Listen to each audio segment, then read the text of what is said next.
अस्सलाम वालेकुम जनाब। वालेकुम सलाम। ए हकीम अजीज साहब दी दुकान है जी। जी जी यही दुकान है। आपको क्या लग रहा है ये कूजी हलीम की दुकान है? वैसे माफ करना हलीम तो मैनू याद आया है, पुराने वक्तों में हलीम की दुकान के ऊपर इतनी सी छोटी देग ही पड़ी होती थी। ये हकीम साहब हैं, कोई कसाई नहीं बैठा हुआ। शुक्र करें कि हम कसाई बन नहीं गए, वरना आप जैसा बछड़ा सामने बैठा हो तो छुरी उठाने को जी चाहता है। हकीम साहब वैसे माफ करना, तुसी कसाई बनना भी ना, क्यों? क्योंकि अक्सर आप जैसे छोटे कसाई का ईद वाले दिन बछड़ा दौड़ जाता है। आप यहाँ कसाई लेने आए हैं या दवाई लेने आए हैं? दवाई दवाई जनाब, प्रॉब्लम क्या है? घबरा बड़ा पड़ रहा है जी। ये तो सबको पड़ रहा है। चलो फिर ठीक है, खुदा हाफिज। नहीं नहीं, बैठे बैठे बैठे। जनाब अगर सारियां नु पै रहे हैं तो फिर ठीक है, सारियां दे नाल ही है ना। आप बताएं क्या महसूस कर रहे हैं? आपको देखकर तो काफी बुरा महसूस कर रहा हूँ। आप मुझे ना देखें, अपना मर्ज बताएं। हकीम साहब दिल बैठ रहा है, जिस तरह खब्बे हाथ है भाई साहब दा पट्ठा नहीं बैठा। भाई नब्ज दिखाइए। वो तो मैं घर छड़ आया जी। भाई बाजू दिखाइए। अच्छा ए लो जनाब। ओए होए होए होए होए होए। वो अंदर मौला जट चलन डई। हलचल मची हुई है नब्ज में। अंदर कोई टॉक शो हो रहा है जी। नहीं मेरे भाई, नब्ज तो आपकी यूं चल रही है जैसे कच्चे रोड पर चिंची चल रहा हो। अल्लाह खैर करे। हकीम साहब कई दिनों से रंग भी मेरा पीला पड़ा हुआ है। भाई जिगर काम करना छोड़ गया है। जिगर खून बनाएगा तो रंगत निखरेगी ना। अच्छा जी। जिगर में बड़ी गर्मी है। वैसे गर्मी ते मैनू भी ताड़े ते बड़ी जे। क्यों? ओ जनाब 2 दफा आगे दवाई लेके गया हूँ, जरा फर्क नहीं पड़ा। जी बाबियो आप फिक्र ना करें, आप बिल्कुल ठीक हो जाएंगे। मुझे भी यही मर्ज थी, चुटकियों में ठीक हो जाएंगे, चुटकियों में। ओ ये तो वही है चुटकियों वाला। और जब मैं जोड़ों की दवाई लेने के लिए आया था, इसने कहा था मुझे भी यही बीमारी है।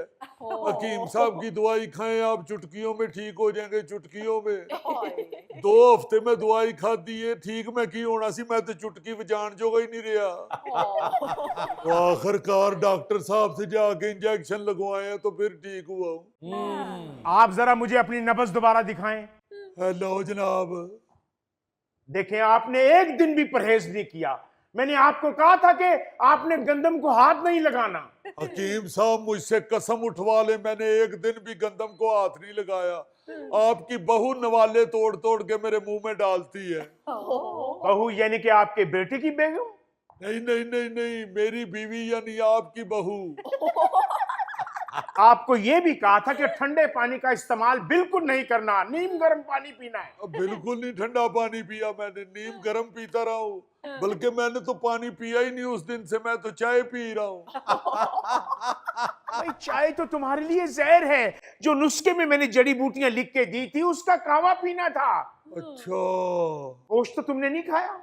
नहीं बिल्कुल नहीं खाया जी। शाबाश, गोश्त को देखना भी नहीं है।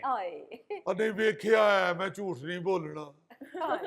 वो घर से बाहर निकलता हूँ तो सामने हमसायों का बकरा बंधा हुआ है, हाँ। उस पे नजर पाड़ी जाती है, फिर क्या करूं। देख रहे हैं आप, बदपरहेजी पे बदपरहेजी। हकीम साहब ये कौन सी बदपरहेजी है? आपने उनको मना किया गोश्त नहीं खाना, उन्होंने नहीं खाया। यानी आपकी दवा असर नहीं कर रही है और आप बहानों पे बहाने ढूंढ रहे हैं। नहीं नहीं, जब करेंगे बदपरहेजी तो हकीम की दवाई कैसे असर करेगी?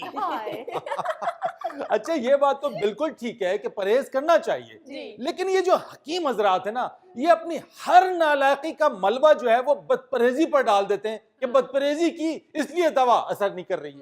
नहीं नहीं, बात परहेजी मैं नहीं की थी, जो की है वो मैंने बता दिया है। आपने कहा गोश्त को देखना भी नहीं है, तो वो तो मेरी नजर पड़ती है गोश्त पे। बेशक गोश्त की खाल नहीं उतारी होती, मगर नजर मेरी पड़ती है उस पे। ओ बुजुर्गो, बकरे को देखना और बात है, गोश्त से परहेज करना और बात है। जी मगर हकीम साहब कह रहे हैं ना गोश्त देखना भी नहीं है, तो बकरे में गोश्त ही होता है, ਉਹਦੇ 'ਚ ਕਿਹੜੀ ਮਾਂ ਦੀ ਦਾਲ ਹੁੰਦੀ ਜੇ। ओ मेरे खुदाया, बद परहेजी ये लोग खुद करते हैं, फिर कहते हैं कि हकीम की दवाई में असर नहीं है।